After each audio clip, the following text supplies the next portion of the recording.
మన ప్రభువు రక్షకుడు నదుడు యేసుక్రీస్తు నామములో మరొకసారి మీకు అందరికీ కూడా నా హృదయపూర్వక వందనములు తెలియజేస్తూ ఈరోజు వాక్య భాగములోకి మనం వెళ్ళే ముందు కొంత ఉపద్ఘాతకము మనం గత వారములో విన్నాం. దేని గురించి అయితే వర్తమానాన్ని మనం వింటున్నామో అది మీ హృదయములలో భద్రపరుచుకుని తద్వారా దేవునికి మహిమయు మనకు జయమును కలగటానికి నెమ్మది కలగటానికి దేవుడు తన వాక్య భాగంలో మనలందరినీ కూడా నడిపిస్తూ వస్తున్నారు. ఈ దినమున ఈ యొక్క పరిశుద్ధ వారములో చదువుకునేటువంటి సామెతల గ్రంథములో మనము ఇంతవరకు దాన్ని ఉత్తర పద్ధతులుగా చదువుకుని కొన్ని విషయాలు మనం తెలుసుకుని ఉన్నాం. మరి ఆ యొక్క సామెతల గ్రంథంలో మనము చదువుకున్నటువంటి ఆ యొక్క 17వ అధ్యాయములో కొన్ని మాటలను బట్టి ఈరోజు వాక్య భాగంలో మనము కొన్ని విషయాలు తెలుసుకుందాం. ఈ 17వ అధ్యాయములో మనము ఇక్కడ చూసినట్లయితే మనం చదువుకున్నటువంటి 21వ వచనము నుంచి 18వ అధ్యాయము 10వ వచనం వరకు కూడా కొన్ని భాగాలు మనము చదువుకుని ఉన్నాం. దీనిలో ఒక మాటను నేను ఆలోచన చేసినప్పుడు ఇది దేవుని దృష్టికి అనుకూలముగా ఇది అగబడినట్లుగా దేవుడు పరిశుద్ధాత్మ ద్వారా ఈ వాక్యము మనకి బోధిస్తూ ఉంటున్నాడు. ఇక్కడ మనం చూసినట్లయితే ఈ 17వ అధ్యాయములో 26వ వచనంలో ఒకసారి మనము చూసినట్లయితే నీతిమంతులను దండించుట న్యాయము కాదు అనే మాటను బట్టి మనము వర్తమానానికి వెళ్దాము. నీతిమంతులు దండించుట న్యాయము కాదు. ఈ లోకంలో నీతిమంతులుగా ఉండే వారికి చాలా అవమానాలు ఎదురవుతూ ఉంటున్నాయి. అనేకమైనటువంటి బాధలు, ఇరుకులు, ఇబ్బందులు కూడా ఉంటూ ఉంటున్నాయి. అయినప్పటికీ నీతిమంతుడు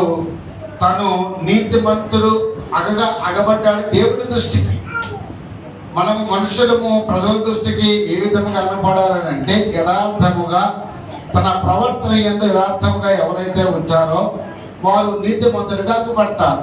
అయితే మన దేవుడి దృష్టికి నీతిమంతులుగా అగపడాలి. నీతిమంతులు ఒకవేళ ఈ లోకంలో దండించిన, ఒకవేళ హింసించిన అది ఏంటంటే న్యాయము కాదు. నీతిమంతులు దండించడం న్యాయము కాదు. పలానా అతనిని మనము దండించడం న్యాయము కాదు, అతను చాలా మంచివాడు, ఆయన ఎందుకు ఇట్లా చేస్తున్నారని చెప్పి లోకంలో అనేక మాటలు మనం కూడా మాట్లాడుతూ ఉంటాం, వింటూ ఉంటున్నాం. కాబట్టి ఈ రోజున ఈ 18వ అధ్యాయంలో బట్టి ఈ సామెతల గ్రంథం 18వ అధ్యాయంలో కూడా ఆ యొక్క మాటను బట్టి కూడా మనం చూద్దామా. 18వ అధ్యాయము 10వ వచనం. యెహోవా నామము బలమైన దుర్గము, నీతిమంతుడు అందులోనికి పరిగెత్తి సురక్షితముగా ఉండును. దేవుడికి మహిమ కలుగును గాక. హల్లెలూయా. ఇక్కడ చదువుకున్నటువంటి మాట యెహోవా యొక్క నామము, ఈ నామము అది బలమైన నామము, బలమైన దుర్గము. ఆ బలమైన దుర్గము బలవంతులైనటువంటి నీతిమంతులకి మాత్రమే సురక్షితముగా ఉంటుందట. ఈ రోజున నీతిమంతుని యొక్క సభలో మనం ఉన్నట్లయితే నీతిమంతులుగా మనం ఉన్నాము కాబట్టి అబ్రహాము నీతిని బట్టి మనమందరము కూడా ఈ రోజున సురక్షితముగా ఉంటున్నాం. ఎలా ఉన్నా బాధ కలిగినా, శ్రమ వచ్చినా, కష్టం వచ్చినా అవన్నీ మన శరీరం మీదే. కానీ మన సురక్షితముగా ఎప్పటికప్పుడు కూడా మనందరినీ కూడా దేవుడు తన యొక్క సజీవుల రెక్కల క్రింద మనకి ఆయన కాపుదల. 91వ సంకీర్తనలో అదే మాట వ్రాయబడి ఉన్నది. మొదటి వచనములో ఏమనంట,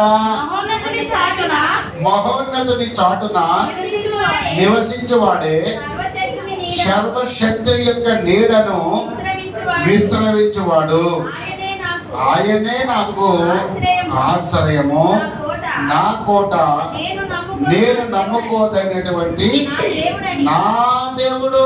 హల్లెలూయా. నా దేవుడు. ఈరోజు నా దేవుడు. ఈ లోకంలో నీతిమంతులైనటువంటి ఏకైకటువంటి దేవుడు ఎవరంటే, నీతిమంతులు ఎవరంటే ప్రభు అయిన యేసుక్రీస్తు వారు.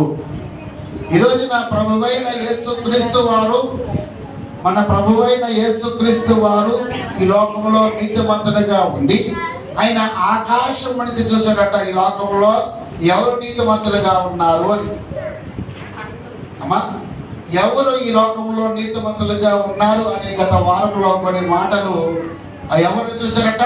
దేవుడు నోవాహుని చూచాడు. ఆ నోవాహు నీతిమంతుడుగా, నిందారహితుడుగా ఆదికాండం 6వ అధ్యాయము 8వ వచనం ప్రకారముగా ఆ దేవుడు ఆ నీతిమంతుడైనటువంటి నోవాహును చూచి ఆయన ఆ చాలా మాటలు అక్కడ గత వారములో కొన్ని మాటలు విన్నాం.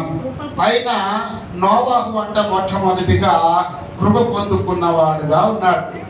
ఎవరమ్మా? కృపను పొందుకునేవాడుగా ఉన్నాడు. అందుకే నీ కృప నా జీవము కంటే ఉత్తమము అన్నాడు. కాబట్టి ఆయన కృప మనం పొందుకోవాలంటే మన జీవము కాదు, ఆయన కృపయే మనల్ని బ్రతికిస్తూ ఉన్నది, ఆయన కృపయే మనల్ని జీవిస్తూ ఉన్నది. ఈరోజు అటువంటి కృప మన యొక్క జీవము కంటే ఉత్తమైనదిగా, అంటే మనకంటే ముందు దేవుడి యొక్క కృప లేకపోతే మనము బ్రతకలేము, జీవించలేము. కాబట్టి ఆయన కృపే మనల్ని బ్రతికిస్తూ ఉన్నది. అటువంటి కృప నోవాహుకు తోడుగా ఉన్నదని గత వారంలో కృప గురించి కొన్ని మాటలు మనము విన్నాము. దేవుడికి మహిమ కలుగును గాక. ఈ దినమున మరొక విషయంలో బట్టి వాక్యాన్ని మనము ధ్యానించేవారుగా ఉందాము. చూడండి, అదే ఆదికాండము గ్రంథములో అది 6వ అధ్యాయము 9వ వచనం ఒకసారి చదువుతామా? నోవాహు యొక్క వంశావళి ఇదే. నోవాహు నీతిమంతుడను, నీతిపరుడను, తన యొక్క తరములో నిందారహితుడై ఉన్నాడు. దేవుడికి మహిమ కలుగును గాక. ఈ రోజున చూడండి, రెండవదిగా ఇక్కడ నోవాహు నీతిపరుడు. ఎవరమ్మా? ఆయన నీతిపరుడు, నీతిని అనుసరించేవాడు, నీతి మార్గంలో నడిచేవాడు, నీతి మార్గంలో నడిచేవాడు. ఇక్కడ చూడండి, సామెతల గ్రంథము 17:26లో అక్కడ ఒకసారి చూసినట్లయితే నీతిమంతులను దండించడం న్యాయము కాదు. చాలమ్మా, దేవుడు నీతిమంతుల్ని దండించడు, నీతిమంతుల్ని ఎప్పుడు కూడా రక్షిస్తాడు. ఆయన నీతిమంతులను రక్షించే దేవుడు కదా, అందరిని రక్షించే దేవుడు. అయితే ఒక్కొక్కరికి యొక్క ఆయన చెబుతూ ఉంటాడు. ఆ నోవాహు దినాలలో అనేక మందికి నోవాహు అవండి ఆయన ఏం చెప్పాడు? సువార్త చెప్పాడు. దేవుడి యొక్క రాకడ రాబోతున్నది. దేవుడు ఇంకో మనందరినీ కూడా పరిశుద్ధులుగా ఉండమన్నాడు. ఈ జల ప్రళయంలో మనమందరం మునిగిపోతాం. పాపంతో నిండి ఉన్నది, శాపంతో నిండి ఉన్నది, చెడుతనంతో నిండి ఉన్నది. ఈ లోకమంతా కూడా చెడిపోయినది. కాబట్టి దేవుడి దృష్టికి అది శాపగ్రహితమైపోయింది. అందుకే దేవుడు అన్నాడు, నోవాహు నీ కుటుంబాన్ని నువ్వు చక్కగా రక్షించుకో, చక్కగా వాడును తయారు చేయి, ఆ వాడును బట్టి నీ కుటుంబాన్ని రక్షిస్తాను. ఇంకా అనేక మందికి ఆయన సువార్త చెబుతూ ఉంటుంటే వాళ్ళందరూ అనుకున్నారట, ఈ నోవాహు ఏంటిరా, ఇప్పటి వరకు వర్షమే రాలేదు, ఇప్పటి వరకు ఏమీ రాలేదు, ఈ జలప్రళయం అంటున్నాడు, ఈ పిచ్చుడా అని చెప్పి అనేక మంది వారిని వేరేగా చూచారట. అయితే దేవుడు ఆ నోవాహును తన తరమ వారిని అందరినీ కూడా రక్షించుకున్నాడు. ఎందుకునంటే నీతిమంతుడు ఎప్పుడు కూడా ఆపద రానివ్వడు దేవుడు. అలాగే కీర్తన 18వ కీర్తనలో 10వ వచనంలో మనం ఎంత చదువుకున్నాము కదా, ఏమని మాట అంటే యెహోవా బలమైన దుర్గముగా ఉన్నాడు, నీతిమంతుడు ఆయన నీతిమంతుడు అందులోనికి పరిగెత్తుని సురక్షముగా ఉంటాడు. ఆ వాడలోకి ప్రవేశించి పరిగెత్తుకుని వెళ్ళి ఆయన సురక్షితముగా దేవుడు ఉంచాడు. ఈరోజు నిన్ను నన్ను కూడా సురక్షితముగా ఉంచాడు తన యొక్క వాడలో. వాడ అని అనగా మనకి జ్ఞాపకం రావాలి దేవుని యొక్క గృహము. అమ్మా, ఆ రోజులో దేవుని యొక్క గృహములో దేవుని యొక్క వాడలో ఏమున్నాయి? మనుషులు ఉన్నారు, జంతువులు ఉన్నాయి, పక్షులు ఉన్నాయి. అమ్మా, ప్రతి తమ తమ జాతి ఆడ మగ. అబ్బా, ఎంత చక్కగా వారందరూ కూడా ఎక్కడికి వచ్చారట? దేవుడి యొక్క వాడలోకి వచ్చారు. ఈ రోజున మనము దేవుడి యొక్క వాడలోకి మనం కూడా వచ్చాం. దేవుడి యొక్క మందిరంలోకి మనం కూడా వచ్చాం. ఈ రోజున దేవుడు అంటున్నాడు, మీరు రక్షించుకుని మీరు కూడా అనేక మందిని రక్షించమన్నాడు. కానీ ఆ నోవా అనేక మందికి రక్షణ సువార్త చెప్పాడు, కానీ వారందరూ వినకపోయిర్రి. అంతే కదా, వినకపోయిర్రి. అందుకే వారు ఆ నీటిలో మునిగిపోయారట అను కదా. 120 సంవత్సరములు నోవహు చాటెను దేవుని మాటలు. మాటలు వినక నీటిలో మునిగిరి, మాటలు వినక నీటిలో మునిగిరి. ఇది నీ పాఠము,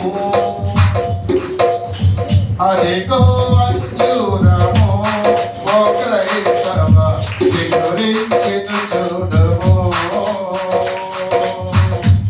అలాగే లోతు సతీమణి కూడా ఆమె మాట వినక ఉప్పు స్తంభం అయిపోయిందట. లోతు సతీమణి కూడా ఆ యొక్క దేవుడి మాట వినక వెనకది సూచించి ఉప్పు స్తంభం అయిపోయింది. దేవుడి మాట వినకపోతే మనం ఎందుకు పనిచేయం? మొట్టమొదటి ప్రపంచంలో చనిపోయి సమాధి చేయబడలేదట. సమాధి చేయబడినటువంటి వ్యక్తి స్త్రీ ఎవరంటే లోతు భార్య. లోతు సతీమణి నిజంగా ఆమె ఉప్పు స్తంభం అయిపోయింది, సమాధి చేయబడలేదండి. అంటే దేవుడి మాట వినకపోతే సమాధి చేసినా కూడా ఈడట రక్షించుకోకపోతే భారతదేశం అనేటువంటి ఆయన నామములో మనము మునకకపోతే, వీటి ద్వారా రక్షించుకోకపోతే మనం అందరం కూడా మనము బాధ పెట్టిన బొదలగట్టులకి వెళ్ళినా కూడా అది వ్యర్థం అంటున్నాడు. ఎలాగ ఏ విధంగా నీతిమంతులు దేవుడు రక్షిస్తాడు అని అంటే ఇంకా చూద్దామా. కీర్తన గ్రంథంలో 11వ కీర్తన 7వ వచనంలో కూడా ఈ విధంగా రాయబడ్డది. కీర్తనలు 11వ అధ్యాయము 7వ వచనం. యెహోవా నీతిమంతుడు, ఆయన నీతిని ప్రేమించువాడు. యథార్థవంతులు ఆయన ముఖ దర్శనమును చేసెదరు. దేవుడికి మహిమ కలుగును గాక. ఇక్కడ చూడండి చక్కటి మాట. యెహోవా నీతిమంతులను ఆయన నీతిని ప్రేమించేవాడు. నీతిని ప్రేమించేవాడు అంటే నీతిని అనుసరించే ప్రతి ఒక్కరిని కూడా ఆయన ప్రేమించేవాడు. నిన్ను నన్ను కూడా ఏం చూసి ప్రేమించడమా అని అంటే మన యొక్క నీతిని బట్టి, యథార్థతను బట్టి, భక్తిని బట్టి ఆయనను ఆయన యొక్కకు వచ్చిన వారిని ఎవరిని కూడా ఆయన త్రోసివేసే దేవుడు కాదు. ఈ రోజు నీవు ఏ యొక్క నువ్వు మనసు ద్వారా వచ్చావో, ఏ యొక్క స్థితి ద్వారా నువ్వు దేవుడి యొక్కకి వచ్చావో, దేవుడు అంటున్నాడు, ఇంకో నేను నిన్ను ప్రేమించేవాడిని, ఆదరించేవాడిని, శాశ్వతమైనటువంటి కృపతో నిన్ను నేను ప్రేమించేవాడిని అంటున్నాడు. అందుకే యోహాను సువార్త 15 అధ్యాయంలో అంటాడు కదా 1వ వచనంలో, దేవుడు లోకమును ఎంతో ప్రేమించును అన్నాడు. అంటే లోకములో ఎవరున్నాము గమనించండి. లోకములో ఎవరున్నారమ్మా? ఒక గురుజాడ మరి మహానుభావుడు ఆయన రాసిన కావ్యము ఏంటంటే, దేశం అంటే మట్టి కాదు, దేశం అంటే మనుషులు అన్నాడు. దేశంలో ఎవరుంటారమ్మా? మట్టిలో, ఈ మట్టి ఘటములో ఈ మట్టి మీద, భూమి మీద మనుషులు ఉంటారు. అందుకే దేశములో నివసించే ప్రతి ఒక్కరు కూడా ఆయన యొక్క బిడ్డలమే, ఆయన యొక్క పుత్రులమే, ఆయన యొక్క శత్రువులు, మరి సొత్తుమే.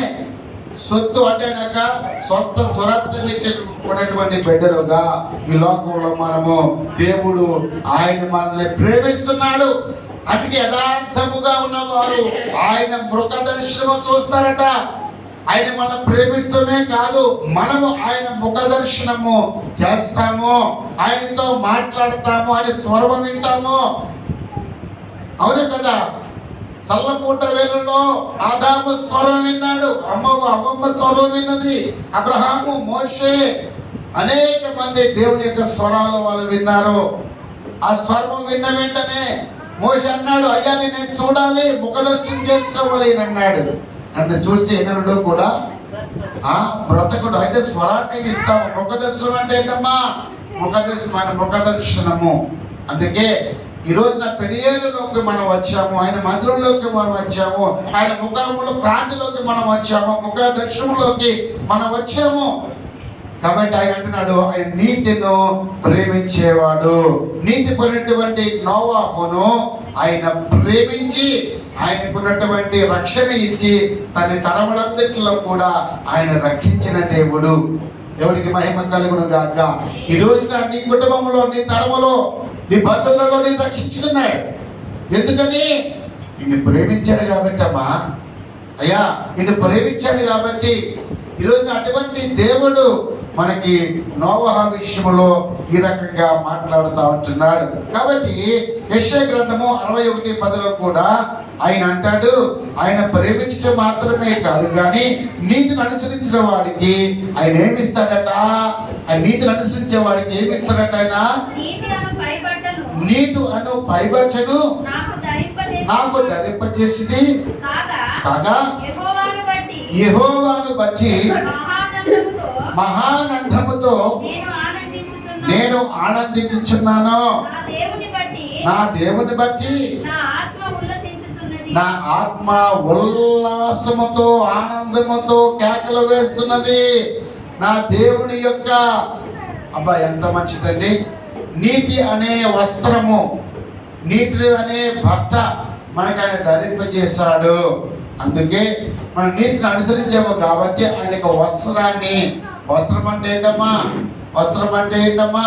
రక్షణ, రక్షణ వస్త్రము ఈ రోజున మనకు అందరికి కూడా ఆయన ధరింపజేశాడు. నీతి అని అంటే, నీతి అనే మాటకు అర్థము క్షేమం. నీతిని అనుసరిస్తే మనకి క్షేమం ఇస్తాడట దేవుడు. నీతిమంతుడు అనేటువంటి క్రీస్తు వారు ఆ నీతిని మనం అనుసరిస్తే మనకంతా కూడా ఆయన క్షేమాన్ని ఇచ్చే దేవుడు. దేవుడికి మహిమ కలుగును గాక. హల్లెలూయా. అది ఇక్కడ చూడండి, హిజ్కియా రాజును మనం ఒక్కసారి పరిశుద్ధ గ్రంథంలో ఆలోచన చేసినట్లయితే, హిజ్కియా మనకి బాగా తెలుసు. ఆయన 2వ రాజుల గ్రంథంలో 18వ అధ్యాయంలో మనకు కనపడుతూ ఉంటాడు.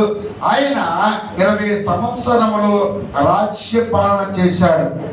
25 సంవత్సరాలు ఆయన దేవుడు తనకు ఆ రాజ్యము చేయటానికి, పరిపాలించడానికి దేవుడు ఆయన అవకాశం ఇచ్చాడు.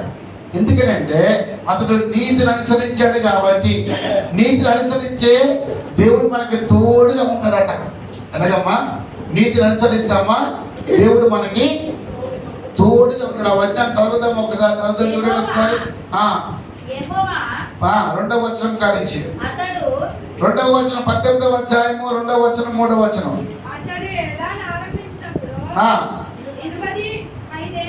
25 ఏండ్ల వాడై యెరూషలేమునందు 29 సంవత్సరములు ఏలాడు.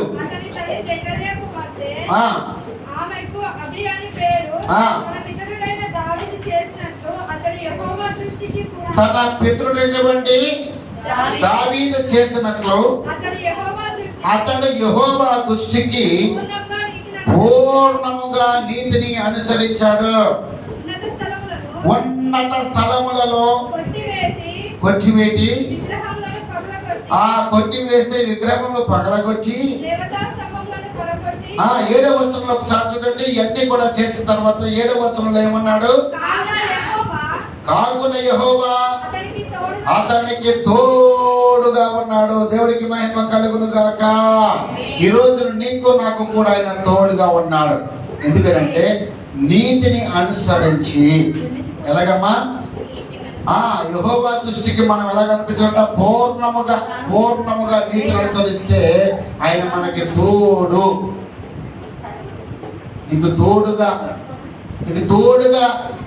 కాబట్టి నేను చనిపోయేంత వరకు నా భర్త నాకు తోడుగా ఉండాలండి. నేను చనిపోయేంత వరకు నాకు భార్య నాకు తోడుగా ఉండాలండి. నేను చనిపోయేంత వరకు నా తల్లిదండ్రులు నాకు తోడుగా ఉండాలండి. నా బిడ్డలు నాకు తోడుగా ఉండాలని అనేక మంది అనుకుంటా ఉంటాను ఈ లోకంలో. తోడు కొంతవరకే తోడు అమ్మా. తల్లిదండ్రులైనా, కన్నబిడ్డలైనా, బంధువులైనా, స్నేహితులైనా ఈ లోకంలో కొంతవరకే నీకు తోడుగా ఉంటారు. కానీ మనము చనిపోయిన తర్వాత కూడా మనకి తోడుకున్నటువంటి వ్యక్తి ఎవరు అంటే మనల్ని కనిగినటువంటి ఎవరంటే మన కనిగినటువంటి మన దేవుడు, మన తండ్రి అయిన యేసుక్రీస్తు వారు మనకి ఎప్పుడు నిత్యము కూడా ఆయన మనకి తోడుగా ఉండే దేవుడు. హల్లెలూయా. అందుకే నా తోడు నీవయ్యా, నా నీడ నీవయ్యా అని మనం పైన ఏ విధంగా దేవునికి మనం పాటలు పాడతామో నిజంగా ఆయన మన తోడుగా ఆయన ఉంటాడు. కాబట్టి అందుకే ఆయన తోడుగా అంటే ఆయన ఇమ్మానీయులు దేవుడిగా ఉన్నాడు. ఎవరమైనా ఆ ఇమ్మానీయులకు అర్థం ఏంటి? భాషాంతరము దేవుడు మనకు తోడనే అర్థం. కాబట్టి ఆయన ఇమ్మానీయులుగా ఎప్పుడు కూడా మన ప్రక్కన ఆయన తోడుగా ఉంటాడు. నీ కుడి పక్కన 1000 మంది కూలను, నీకు ఎడమ పక్కన 10,000 మంది కూలను ఏ అపాయము నీ దగ్గరికి రాదు. ఎందుకంటే తన దేవదూతలను నీకు ఆయన ఉంచాడు, కంచి వేశాడు. నీ ప్రాంతానికి రాయి తగలకుండా నిన్ను కాపాడడానికి ఆయన కొడుకుడు నిద్రపోడు. ఎందుకనంటే ఆయన నిన్ను ప్రేమిస్తున్నాడు.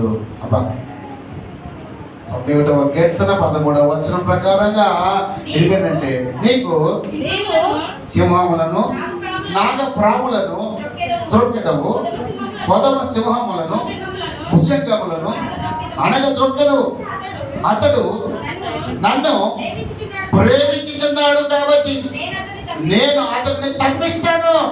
నా నామం వినవాడు కాబట్టి నేను కనపరుస్తాను, ఆయన గొప్ప చేస్తాను, తృప్తిపరుస్తాను, నా నామం అని కనపరుస్తాను. ఎన్ని మాటలు ఎన్ని వార్తలు ఇస్తున్నాడు? ఎవరికేనంటే నీతిని అనుసరించి ప్రేమించే వారికి. నీతి ద్వారా మన జీవితాన్ని కట్టుకున్నాము కాబట్టి అందుకని ప్రభువు యేసుక్రీస్తు అంటున్నారు, నీతిమంతుడిగా ఆ దినాలలో పూర్వకాలములో నోవహు మాత్రమే కనబడ్డాడు కాబట్టి తన కుటుంబాన్ని మాత్రమే రక్షించాడు. ఈ రోజున మనమందరం కూడా అబ్రహాము పిల్లలు అయితే మనం కూడా నీతిమంతులమే. లోకాసు వార్తలో చెప్పిన ప్రకారముగా జక్కీ యొక్క ఆ ఇంటిలో ఆయన వచ్చినప్పుడు నీవు కూడా అబ్రహాము కుమారుడు అన్నాడు. మనమందరం కూడా ఎవరైతే నీతిని అనుసరిస్తామో, నీతినటువంటి యేసుక్రీస్తు వారిని మనము స్వాగతిస్తామో, మన హృదయంలోకి, మన యొక్క ఆ ఇంటిలోకి, మన యొక్క ఆ ఆలోచనలో ప్రతిదిని కూడా ఆయన్ని మనము నీతిని అనుసరించే నడుచుకుంటే ఆయన మనకి ఏమిస్తాడమైనా ఆయన మనల్ని ప్రేమిస్తాడు. కొంతకాలమే ప్రేమలు, ఈ లోక ప్రేమలు అమ్మా ఏమంట, ఈ లోక ప్రేమలు అంట ఏనంట, ఈ ప్రేమలో కొంతకాలం అని అంట. ఏ ప్రేమలో? మనుషుల యొక్క ప్రేమ కొంతకాలమే. పాట ఉంది కదా ఏ ప్రేమది? తల్లిదండ్రుల ప్రేమ ఎలాగటమ్మా? తల్లిదండ్రుల ప్రేమ ఎలా ఉంటుందట? నీడవలే కత్తించిపోతుంది. కన్నా బిడ్డల ప్రేమ ఒక కళలాగా కరిగిపోతుందట. భార్యాభర్తల మధ్య ఉన్నటువంటి ప్రేమ అది వికసించి రాలిపోతుందట. వాడిపోయి ఆ పుష్పం ఏమవుతుందటమ్మా? వాలిపోతుందట. బంధుమిత్రుల ప్రేమ నూనెనంత కాలమే. నూనె అంటే ఏంటమ్మా? నూనె అంటే డబ్బు.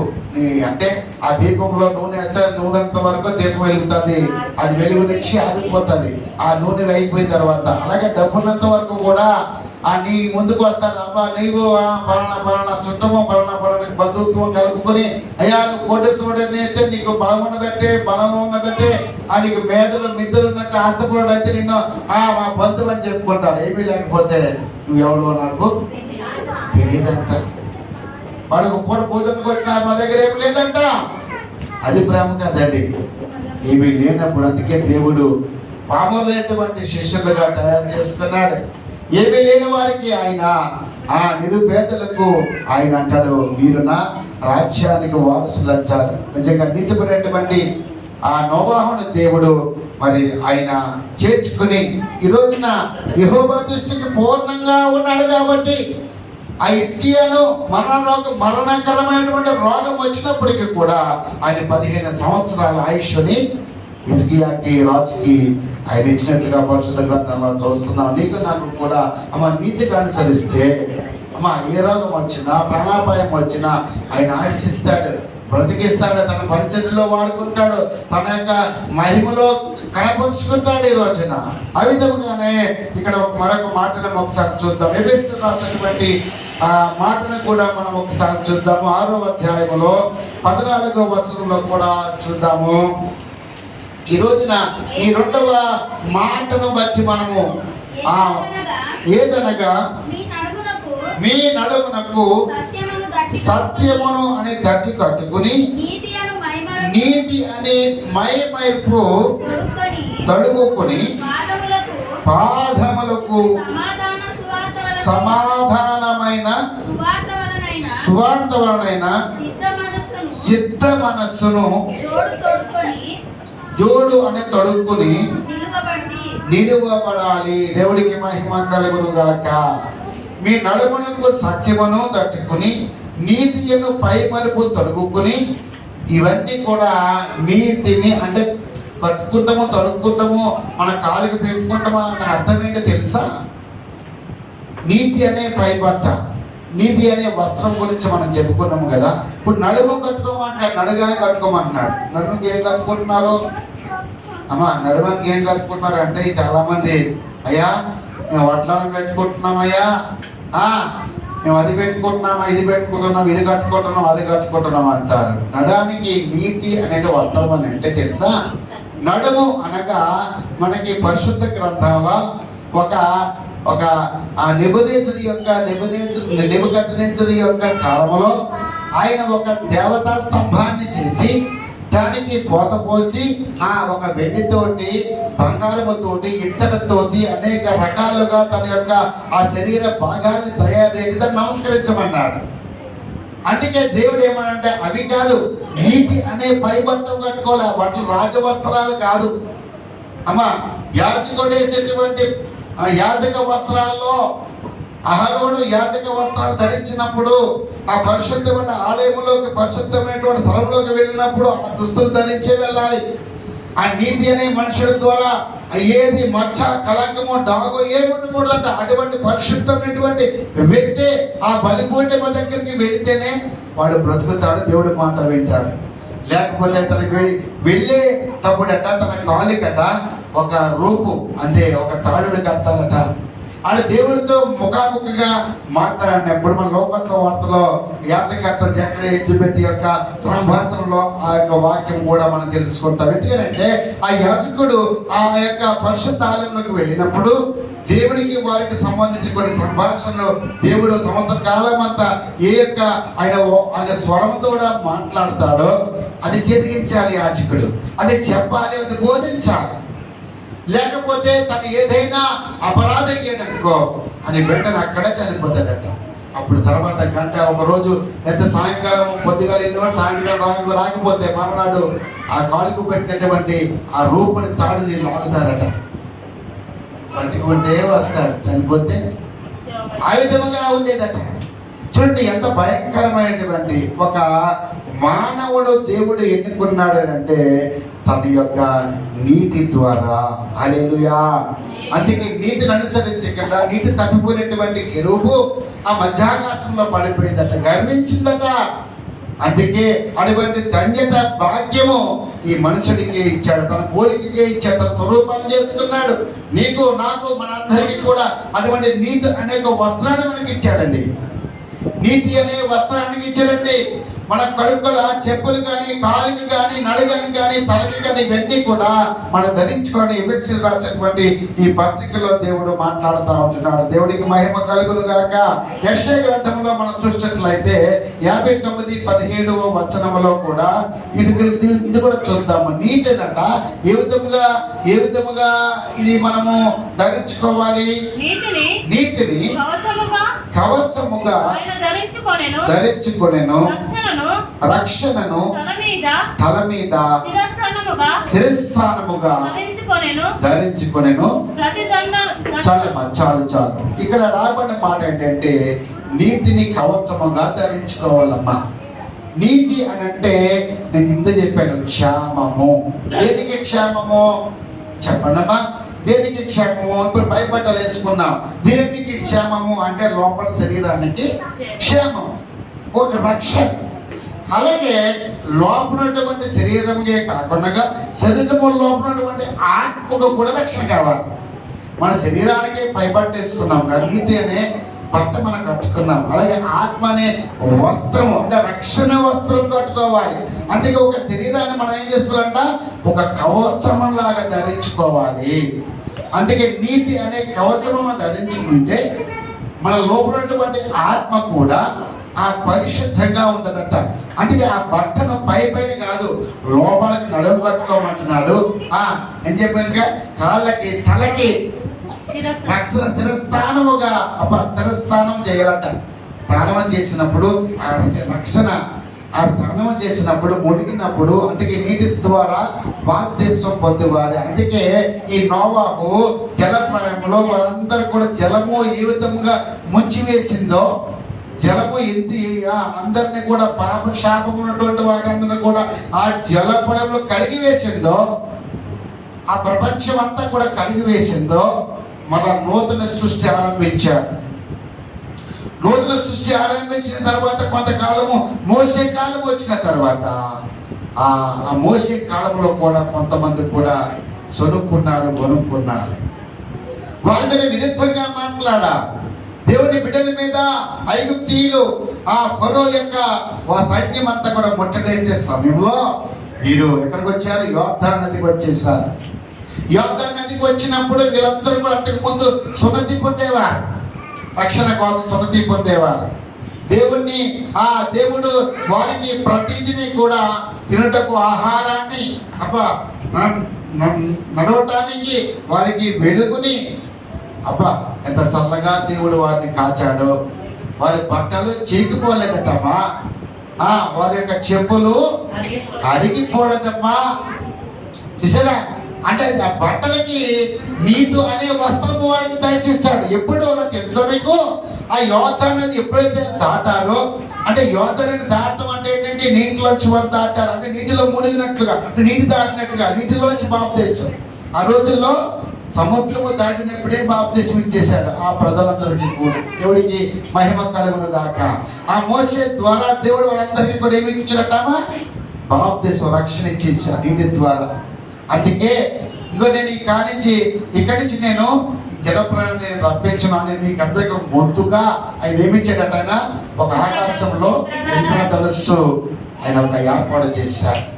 చూడండి, ఈ రోజున ఆ మోసే ద్వారా వీళ్ళందరూ కూడా ఆయా యోర్దాను నదిలోకి వారు దాటినప్పుడు వారి రక్షణ. అందుకే దాటిరే నీ జనులు బహుక్షేమముగా ఉల్లాసముగా మారిపోయే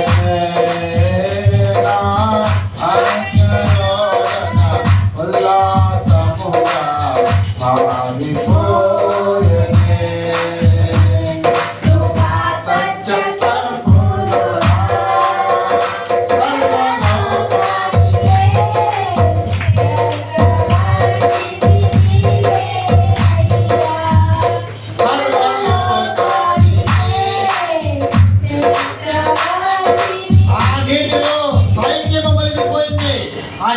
సైన్యము మునిగిపోయింది, కానీ వీళ్ళు ఆయన నేలపై వెళ్ళిపోయారట.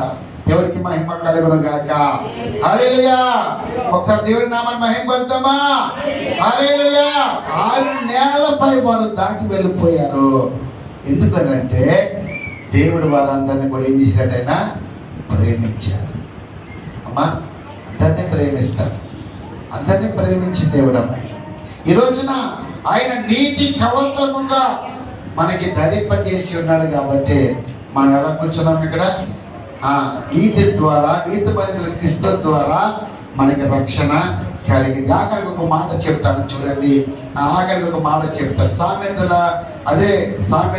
గ్రంథములో 12:13 ఒకసారి చదువుదామా? 12:13 ఒకసారి చదువుతాము. 12వ అధ్యాయము 13వ వచనం.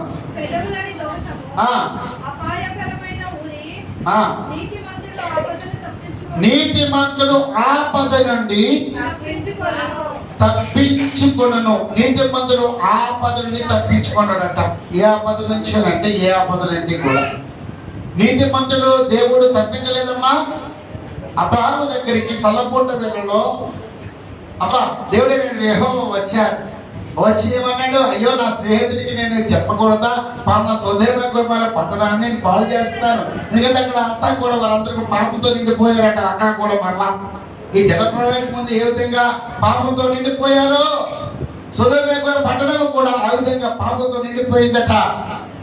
అప్పుడు దేవుడు ఆలోచన చేసి తన స్నేహితుడు అబ్రహాము ద్వారా వెళ్ళే దారిలో ఆగి, అబ్రహాము, నేను సొదొమ పట్టణాన్ని కాల్చివేస్తాను, కాబట్టి నీతో చెప్తానన్నాయా అంటే, అయ్యా అక్కడ 50 మంది నీతిమంతులు ఉంటే ఆపేవయ్యా అని ఆయనతో చెప్పి 50 మంది 40 మంది 30 మంది 10 మంది కడకి ఎంతమంది అయ్యారో చూడండి. వారి కుటుంబాన్ని రక్షించడానికి 10 మంది దాకా వచ్చేసాడు. ఆఖరిగా వచ్చేసిన తర్వాత దేవుడు అన్నాడు, అయ్యా నా యొక్క లోతు ఉన్నాడయ్యా, లోతు కుటుంబం ఉన్నదయ్యా, మానవుడి కుటుంబం ఉన్నదయ్యా, వారిని మీరు రక్షించండి అయ్యా. అబ్బా, ఎంత చక్కటి మాట అండి. నిజంగా అబ్రహాము మాట దేవుడు విని ఆ యొక్క సొదొమ పట్టణాన్ని కాల్చివేయటానికి, కుటుంబాన్ని రక్షించుకోవడానికి ఆ రోజు నోవాహుని ఏ విధంగా రక్షించుకున్నాడో ఈరోజు లోతు కుటుంబాలను రక్షించుకోవడానికి నీతిమంతుడైనటువంటి అబ్రహాము కూడా దేవుడు ప్రతిమానుకున్నాడంట. హల్లెలూయా. మనము కూడా మన కుటుంబాలను బాగుపడటానికి, మన కుటుంబాలలో రక్షణ కలగడానికి కూడా మనము కూడా దేవుడితో మనం ఏం చేయాలంట? మాట్లాడే అనుభవం కావాలి. మాట్లాడే అనుభవం కావాలి. కూర్చొని మాట్లాడే అనుభవం కావాలి. దేవుడితో సహవాసం చేసే అనుభవం కావాలి. దేవుడు మనల్ని చూసే యథార్థమైన నీతిని అనుసరించేవారుగా దేవుడు మనం చూసే విధంగా మనం ఉండాలండి. ఈ రోజున అటువంటిది అబ్రహాం అడిగినప్పుడు, ఆ లోతు కుటుంబాన్ని దేవుడు రక్షించినప్పుడు, దేవుడు ఏమన్నా దేవదూతలు వచ్చినప్పుడు ఆ గంటకాలంతో పట్టణాన్ని కాల్చివేసినప్పుడు ఆ దేవదూతలు చెప్పారట, అమ్మా నీవు మరలా ఒక స్వరం ద్వారా మాట్లాడి అవి ఎవరు కూడా మళ్ళీ వెనకకు తిరిగి చూడొద్దు అన్నాడు. కానీ లోతు భార్య వెనకకి తన యొక్క బంగారాలు, తన యొక్క అందమైన పట్టణం కాలిపోతుంది, అయ్యో నా దాంట్లో నా బంగారం ఉంది, అది ఉంది, అయ్యో ఏ విధంగా కాలిపోతుంది వెనక చెప్పి చూసేటప్పటికి ఏమైపోయిందంటే ఉప్పు స్తంభం అయిపోయిందంట. మనం వెనకకి చూసేవారుగా ఉండకూడదు. దేవుడు ఎందుకు చెప్పాడో అది చేయవలసిందే, ఆ నీతిని అనుసరించవలసిందే. అలా నీతిని అనుసరిస్తే దేవుడు మళ్ళీ ఆపద నుంచి తప్పిస్తాడట. ఎవరినమ్మా ఎక్కడి నుంచి తప్పిస్తాడట? ఆపద నుంచి తప్పిస్తాడట. ఆపద నుంచి కాదు, కీడు నుంచి తప్పిస్తాడట. యథార్థతను బట్టి నీ నడుము, నీ యొక్క పడక నడక, ప్రతి పరిస్థితుల్లో కూడా ఆయన నిన్ను ప్రతి విషయంలో నేను తప్పిస్తాడటమ్మా. నీ పాదానికి రాయ తగలకుండా, అబ్బా నీకు ఇంకా భాగ్యత, ధన్యత, భాగ్యం ఎవరుంటుంది? ఆయన ప్రేమించిన వారిని ఆయన ఆస్తికర్తలుగా చేస్తాడు. దేవుడికి మహిమ కలుగును గాక. హల్లెలూయా. చూడండి, ఈ రోజున ఇశ్రాయేలు నీ భాగ్యం ఎంత గొప్పదనే లాగా దేవుడు మనల్ని మెచ్చుకోవాలి. ఓ నా బిడ్డ, ఓ నా కుమారుడు, ఓ నా కుమార్తె, ఈ యొక్క భాగ్యనగరంలో, ఈ యొక్క పట్టణంలో ఈ భాగ్యం ఎంతో భాగ్యవంతులుగా మనం ఉండాలంట. ఆయన నీతిని అనుసరించేవారు, యథార్థంగా మాట్లాడేవారిని ఆయన ఎప్పుడు కూడా మరణము నుంచి తప్పిస్తాడట, శాపము నుంచి తప్పిస్తాడట, ఆపద నుంచి తప్పిస్తాడట, అన్ని విషయాల నుంచి కూడా ఆయన తప్పిస్తాడు. ఎలాగుంటే నీతిపరుడుగా ఉంటే. నోవాహు తన తరములో నీతిపరుడుగా ఉన్నాడు. కాబట్టి ఆఖరికి ఒక మాట చెప్పి నేను ముగింపులోకి వచ్చేస్తున్నాను. లూకా సువార్తలో 23వ అధ్యాయము చూద్దామా? 23వ అధ్యాయము చూద్దాం.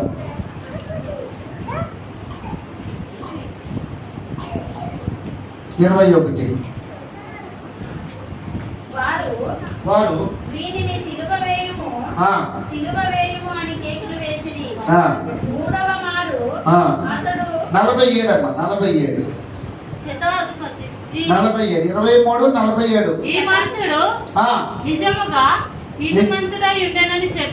ఈ మనుషుడు నిజముగా నీతిమంతుడై ఉండెనని చెప్పి దేవుని మహిమపరచను. దేవుడికి మహిమ కలుగును గాక. ఎవరు నీతిమంతుడిగా చూశారట అక్కడ?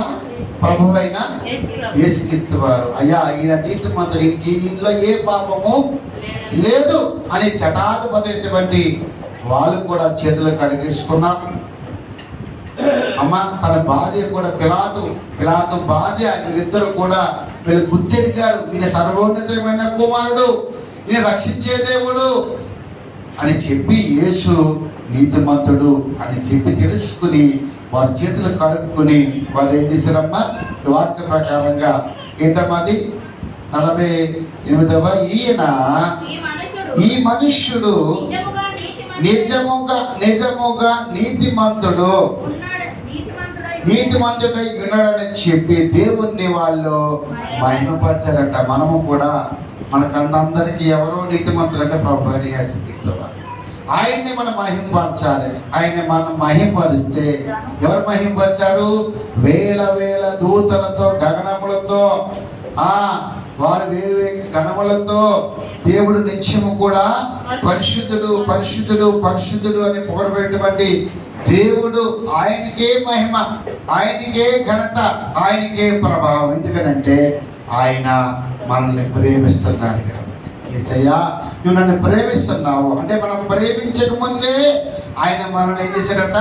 ప్రేమించాడట. ఇదే నీ ప్రేమ నా ప్రేమ, కొన్ని దొంగ ప్రేమలు ఉంటాయి. ప్రేమించినట్లు నటిస్తాం, ఒకసారి ప్రేమించినట్లు ఉంటాం, కానీ ఆయన ప్రేమ మరువదు, విడివదు, ఎడబాయి. అది యేసయ్య ప్రేమ ఎప్పుడు కూడా అది అమాన్యతగా ప్రవర్తించదు. మన ప్రేమలో ఏముంటుందంటమ్మా? మన ప్రేమలో ఏముంటుందంట? ఎలాగుంటే చెప్పాలి, కొంతకాలము ప్రేమించడం, కొంతకాలము అలా కాకుండా నిత్యము ఎన్నాడెన్నడు మానన్నది యేసు ప్రేమ, ఎన్నాడని విడివిడిది యేసు ప్రేమ. అటువంటి ప్రేమ యేసు ప్రేమ. ఈ రోజున అటువంటి ప్రేమను మనకి చూపేటువంటి దేవుడు నీతిమంతుని యొక్క సభలో ఆయన ఉండేటట్లుగా మన జీవితాల్లో ఆయన మరి నీతిమంతుడుగా ఆయన మనల్ని ఏం చేస్తాడు? ఈ రోజున ఆయన ఏం చేస్తున్నాడు? నీతిమంతులుగా మనల్ని ప్రేమిస్తున్నాడు. కాబట్టి ఆ నీతిలో మనం ఉండాలని, నీతిలో బ్రతకాలని, నీతి బట్టి క్రీస్తు సామెతలు 18:10 ప్రకారముగా ఆయన యెహోవా మనకి బలమైన దుఃఖముగా ఉన్నాడు. నీతిమంతుడు అంట చదవండి మా ఆఖరి మాట 18:10 సామెతల గ్రంథంలో. యెహోవా బలమైన దుర్గము, నీతిమంతుడు అందులోకి సురక్షితముగా ఉంటాడట. నీతిమంతుడు సురక్షితంగా పరిగెత్తుకుని దాంట్లోకి వెళ్ళి సురక్షితముగా ఉంటాడు. ఈ రోజున మనందరినీ కూడా సురక్షితముగా ఉంచే దేవుడు. తలలో వంచుదాము, ప్రార్థన చేసుకుందాము. ఈ రోజున అటువంటి కృపగల దేవుడు ఆయన మన మధ్యలో ఉన్నాడు. ఆయన ప్రేమ స్వరూపి. ఆయన ప్రేమను